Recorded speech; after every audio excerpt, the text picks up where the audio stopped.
날씨가 굳죠.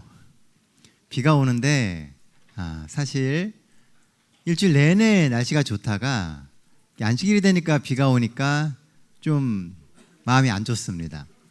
특히 오늘은 성만찬 예식이 있는 안식일인데 비가 오면은 더 저희가 움직이기가 불편하잖아요. 그럼에도 불구하고 우리가 다시금 이 안식일, 이 성전을 찾고 또 기억할 수 있다라고 하는 것은 하나님이 주신 또 우리 마음속에 심겨진 하나님의 은혜의 산물이 아닐까 생각을 해보게 됩니다. 옛날에요, 어느 날 미국에서 한 공군 전투기가 추락하게 되었습니다. 마침 조종사는 간신히 목숨을 구했어요. 그런데 이 사고 전후로 이 조종사가 너무나 이렇게 넋이 있는 겁니다. 추락의 원인을 조사해 본 결과 비행기의 추락 원인은 조종사의 실수였습니다. 그래서 이 조종사는 다시는 비행기를 탈 수 없게 되었어요. 공군에서 퇴출이 되게 된 거죠. 사실 베테랑 조종사였던 그가 비행에 집중할 수 없었던 이유가 있었습니다. 얼마 전 암투병을 하던 어린 딸이 세상을 떠나게 된 것입니다. 아이와 직장을 한 번에 잃은 그는 바로 시리에 빠지게 되었습니다. 그러나 그가 그 자리에 주저앉을 수가 없었어요. 왜냐하면 이 딸이 죽기 전에 늘 입버릇처럼 하던 이야기가 있습니다. 아빠가 하늘을 나는 것이 자랑스럽다는 거였어요. 그래서 이 아버지는 자신을 자랑스러워하며 함께 하늘을 날고 싶어 했던 그 딸의 바람을 이루어 주고 싶었습니다. 그래서 때마침 미국의 항공우주국에서 우주탐사 프로그램을 하는 것을 발견하게 되고 그 프로그램에 참여하게 되었어요. 그리고 결국 이 달 탐사선의 선장으로 발탁되게 됩니다. 1969년 7월 21일 그가 탄 아폴로 11호는 드디어 달에 착륙했습니다. 자, 이 남자가 누굴까요? 네, 암스트롱입니다. 우리는 암스트롱이 달에 간 것만 생각을 합니다. 그러나 그 달까지 가기 위해서 그는 엄청난 시련을 극복하고 견뎌내었던 것입니다. 그는 실패한 비행기 조종사였고 한때 꿈을 이뤘던 사람입니다. 하지만 좌절하지 않고 도전해서 우주 비행사가 되었고 비행기를 탈 때보다 전투기를 탈 때보다 더 놀라운 성과를 이루게 되었습니다. 하늘을 잃었지만 그는 우주를 얻었어요. 우리는 늘 우리가 보고 있는 그 세상, 그 영역만이 전부라고 생각합니다. 그런데 우리가 하나님을 알고 하나님이 주시는 더 넓은 비전을 보게 되면 보이는 것 그 너머에 있는 더 큰 일들이 있음을 우리는 깨달아 알 수 있게 된다는 겁니다. 어쩌면 우리는 이 땅에서 하나님을 믿으며 많은 것을 잃으며 살 수 있습니다. 그러나 우리는 믿음으로 예수 그리스도를 얻었어요. 그러니 흔들림 없이 이 믿음의 길을 끝까지 가시는 저와 우리 동탄 새하늘교회 모든 성도들 되시기를 간절히 바랍니다. 오늘 함께 은혜를 나눌 말씀은요, 요한복음 7장에 나오는 말씀입니다. 요한복음 7장 37절로 39절에 있는 말씀 같이 나누도록 하겠습니다. 우리 한 절씩 번갈아 가면서 읽겠습니다. 37절입니다. 명절 끝날 곧 큰 날에 예수께서 서서 외쳐 이르시되 누구든지 목마르거든 내게로 와서 마시라. 나를 믿는 자는 성경의 이름같이 그 배에서 생수의 강이 흘러나오리라 하시니 이는 그를 믿는 자들이 받을 성령을 가르쳐 말씀하신 것이라. 예수께서 아직 영광을 받지 아니하셨으므로 성령이 아직 그들에게 계시지 아니하시더라. 오늘 본문은 우리가 잘 알고 있는 한 이야기입니다. 그리고 너무나 많이 들어본 이야기죠. 누구든지 목마르거든 내게 와서 마시라 라고 하는 이야기입니다. 우리가 이 본문을 통해서 몇 가지 아주 중요한 교훈들을 좀 찾아보려고 합니다. 본문이 이야기하는 첫 번째 기별은요, 반복되는 목마름을 기억하라는 겁니다. 37절 말씀이에요. 누구든지 목이 마르거든 내게로 와서 마시라. 오늘 본문은 이스라엘의 전통 절기였던 초막절 행사가 배경이 됩니다. 이스라엘에는 아주 중요한 명절들이 있었어요. 우리나라도 보면 중요한 명절 뭐 있습니까? 구정, 설날 있죠? 또 추석. 대표적으로 이 두 가지가 가장 중요한 명절입니다. 마찬가지로 이스라엘 백성들에게 있어서도요, 그들이 잊으면 안 되는 몇 가지 명절들이 있었어요. 그 중에 하나가 유월절, 그리고 또 하나는 초막절, 그 다음에 오순절, 이런 절기들이 있었습니다. 그런 절기들을 하나하나 지켜가며 그들은 다시 오실 메시아, 그들을 구원할 메시아에 대한 소망을 마음에 품고 있었다는 겁니다. 오늘의 본문은 그 중에 하나의 절기였던 초막절 행사에 대한 것입니다.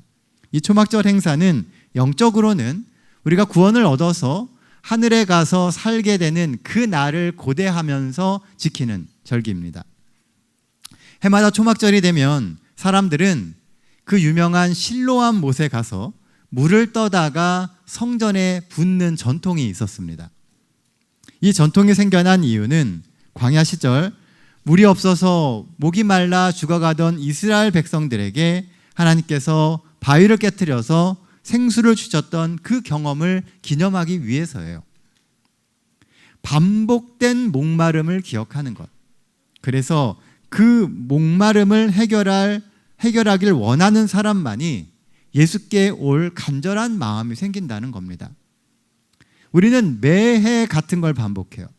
하지만 그래도 목마름을 경험한다는 거죠. 왜냐? 그 본질이 되는 그 목마름을 해결하실 분에게 나아가지 않기 때문에 그런 겁니다.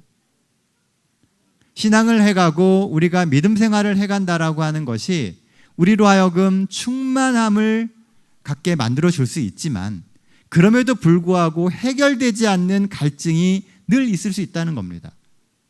근데 그 중심에는 우리가 예수께 나아가지 않기 때문에 있는 문제가 생긴다는 것이죠. 그저 초막절의 반복적인 행사와 전통에 참여하는 것만으로는 이 영원한 목마름을 해결할 방법이 없습니다. 그래서 예수님이 내게 와서 영원한 생수를 마시라라고 이야기하시는 거예요. 내게 와야 그 목마름이 해결될 수 있다는 겁니다. 오늘 우리는 주께서 준비하신 성만찬을 나누기 위해서 모였습니다.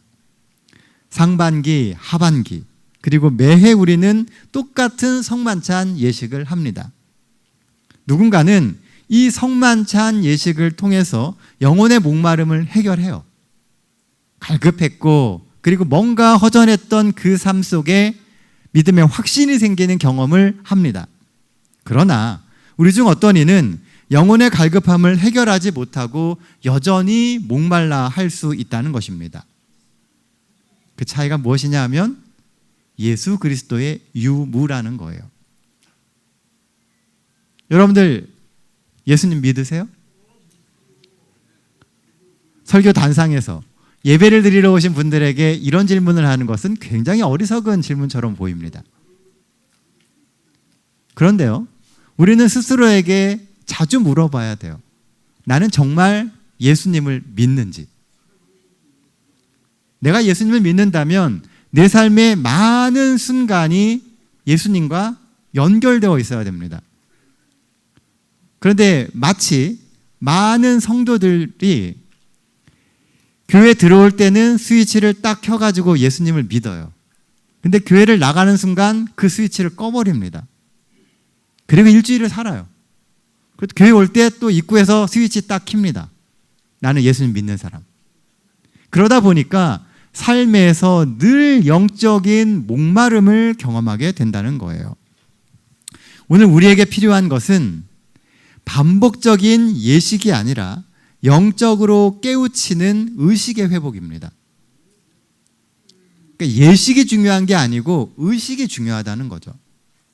우리의 생각이 바뀌지 않으면 반복하는 습관적인 그것은 우리의 삶의 영적인 필요를 채우지 못할 수 있다는 거예요. 오늘 우리는 예수 그리스도의 피와 살을 먹으며 살아가고 있습니까? 아니면 그저 일상의 예식의 하나로 성만찬을 반복하고 있습니까?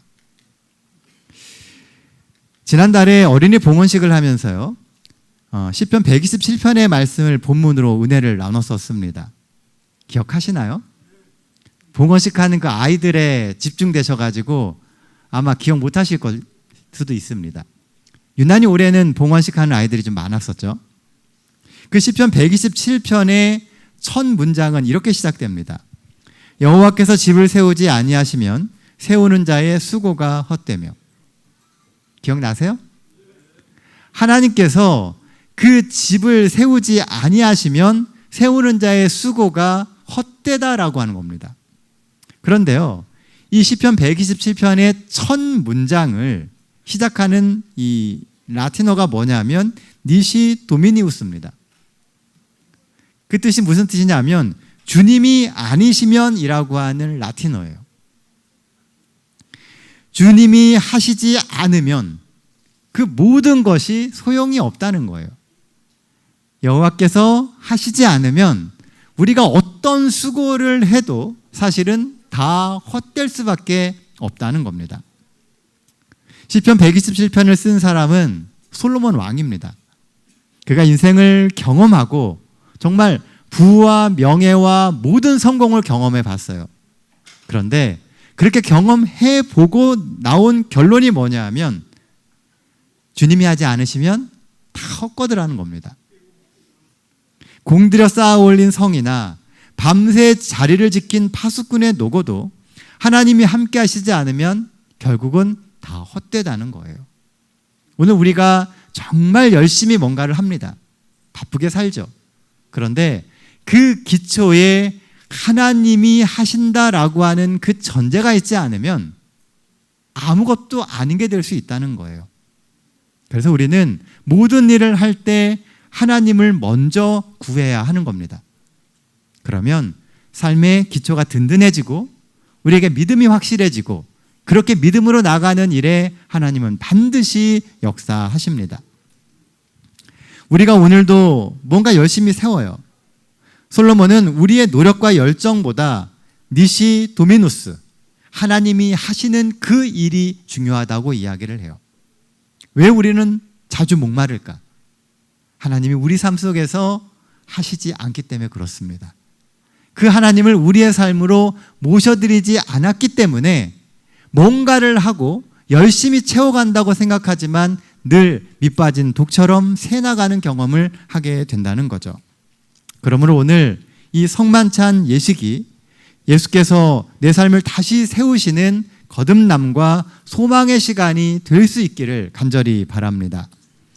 본문이 주는 두 번째 기별은 생수의 강으로 온전히 적시라라고 하는 겁니다. 요한복음 7장 24절, 25절에 나오는 말씀입니다.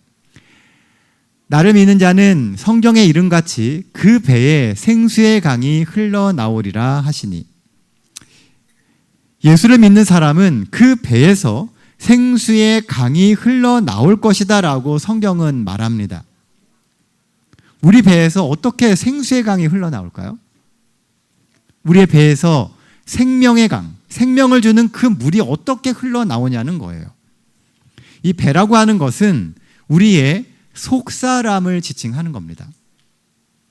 장기의 배가 아니고 우리 안에 있는 속사람, 우리의 생각, 우리의 양심, 인격이 있는 우리의 속사람에서 생수의, 생명수의 강이 흘러나오게 된다는 거예요. 생각과 양심과 인격의 자리를 가득 채우고 있는 것은 우리의 자아입니다. 그 자아와 세상적인 사고방식을 비워내고 성령이 충만해지면서 삶 속에서 강물 같은 영적 능력이 흘러나오는 것을 묘사하고 있는 거예요. 우리의 속사람이 변화된다는 거죠. 우리가 갖고 있던 사고방식이나 우리가 믿고 있던 삶의 믿음이 달라지는 경험을 하게 된다는 거예요. 그러면 목마름이 사라진다는 거죠. 성령이 충만해지면서 삶 속에서 강물 같은 영적인 능력이 흘러나오는 모습을 묘사하는 겁니다. 그리스도와 산 교제를 나누는 사람들은 그 자신이 모든 영적 영향력의 중심지가 됩니다. 그래서 요한은 이 사실을 그의 눈으로 확인을 했어요. 39절에 보면 요한은 이런 자신이 확인한 사실을 이렇게 기록하고 삽입합니다. 예수께서 아직 영광을 받지 아니하셨으므로 성령이 아직 그들에게 계시지 아니하더라. 자, 이 이야기는요, 요한이 이 성경을 기록하던 그때 그가 깨닫게 된 것을 기록한 겁니다. 요한은 오늘 본문의 사건이 발생한 지 약 60년 후에 이 요한복음을 기록했습니다. 60년이라는 시간이 흐른 거예요. 그 60년의 시간 동안 요한은 복음을 확산시키는 성령의 놀라운 능력을 직접 목도했습니다. 그리고 그가 보고 느낀 그 팩트를 붙들고 자신 있게 주장하는 거예요. 그 당시에는 몰랐는데 60년이 지난 다음에 보니까 그 당시에 그들이 성령을 아직 받지 못했기 때문에 그것을 분별할 눈이 없었다라고 하는 것을 알게 되었다는 거죠. 그래서 삽입을 해놓은 거예요. 이제는 뭐가 있다고요? 성령이 임재하셔서 그것을 분간할 힘이 생겼다는 겁니다. 그 당시에는 몰랐지만. 그리고 우리 역시 우리 속에서 이런 생명수의 강이 흘러나오게 해야 된다라고 하는 이야기를 전해주고 싶었던 거예요. 그러니까 요한은 그의 삶에 걸쳐서 그가 깨달은 이 중요한 복음을 모두가 다 깨닫게 되기를 원했던 것입니다. 미국의 기독교 철학자인 이 달라스 윌라스라고 하는 목사님이 이런 고백을 합니다. 나에게는 문제가 있고 현재 멸망을 향해 가고 있다. 그러나 예수께서 나의 죄를 위해 돌아가셨으므로 이제 나는 경로를 바꾸어 하늘나라로 갈 수 있게 되었다. 지금 나에게 필요한 것은 예수님의 죽음이 나를 죄로부터 완전히 구원했다는 것을 믿는다는 개인적인 고백뿐이다. 나의 구원에 대한 아주 단순하고 명확한 고백입니다. 이 말은 절대 틀린 이야기가 아니에요. 그러나 약간 아쉬움이 남는 부분도 있습니다. 그것이 이 나의 고백이 나의 고백에만 머문다는 것이에요. 나는 개인적으로 깨달아요. 그래서 이것이 내 삶을 바꾸고 있고 이제는 나에게 소망이 있음을 깨달았는데 문제는 이것이 나의 고백으로 끝나고 있다는 것입니다. 이 고백이 나의 고백으로 끝나면 안 돼요. 이 믿음의 고백이 나를 넘어서 내가 속한 교회와 이 사회의 고백이 되어야 합니다. 생수의 강이 내 속에서 흘러 넘쳐서 나만 살리는 것이 아니라 내 옆에 사람을 살리고 죄악으로 망가져버린 이 사회를 살릴 수 있어야 됩니다. 우리가 신앙을 하는 이 이유는 우리만 구원받기 위해서가 아니라는 거예요. 내 옆에 사람, 그리고 점점 타락하고 망가지는 이 사회를 다시 회복시키기 위해서입니다. 우리의 선한 영향력이 생수의 강이 흘러 넘쳐서 사람들에게 생명을 주는 것처럼 사회를 살려야 됩니다. 세상을 살려야 돼요. 그러기 위해서는 오늘 다시금 우리가 예수께 돌아가서 주께서 주시는 그 생명의 원천을, 생수의 능력을 체험해야 되는 것입니다. 우리의 신앙이 나 개인의 구원에만 빠져 있으면요, 그 신앙의 수명은 짧아지게 됩니다. 시간이 지날수록 뜨거움과 열정은 곧 사그러들게 되고 현상 유지 또는 안정감에 도취되기 십상입니다. 그러면 우리의 영적 성장은 멈추고 그 어떤 변화도 기대할 수 없어요. 왜 성령께서는 우리 속에서 넘쳐나는 생수처럼 역사하시는 걸까요? 이 생명의 물이 나를 변화시키고 내 주변 사람들의 삶에도 넘쳐나기를 바라시기 때문이 아닐까요? 그러므로 오늘 우리가 마시게 될 이 포도즙과 떡은 나를 변화시키고 내 옆에 사람을 변화시키고 이 갑갑한 세상에 희망을 주는 시작점이 되어야 합니다. 우리는 예수의 피와 예수의 삶을 나누는 이 경험을 통해서 예수님의 십자가를 다시금 가슴에 새겨야 합니다. 가슴에 십자가가 새겨진 모든 이의 삶에서 성령의 생수가 넘쳐나게 될 것입니다. 하나님만 주실 수 있는 것은 세상이 절대 줄 수 없습니다. 우리가 반드시 하나님께로부터 얻어야 하는 것이 있다는 거죠. 이번 성만찬 예식을 통해서 주께서 주시는 늦은비 성령의 역사가 우리의 삶에 임하게 되기를 간절히 바랍니다.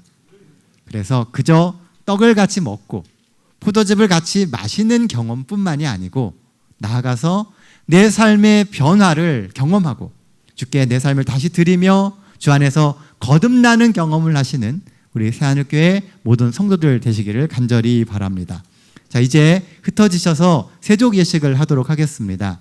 나가시면은 우리 집사람들께서 준비해 놓으신 대야를 드릴 겁니다. 우리 두 분씩 짝지어오셔서 편하신데 원하시는 곳 어디 가서 하셔도 됩니다. 그리고 나서 세족 예식이 끝나면 본당으로 다시 들어와서 자리를 잡고 앉아주시면 되겠습니다.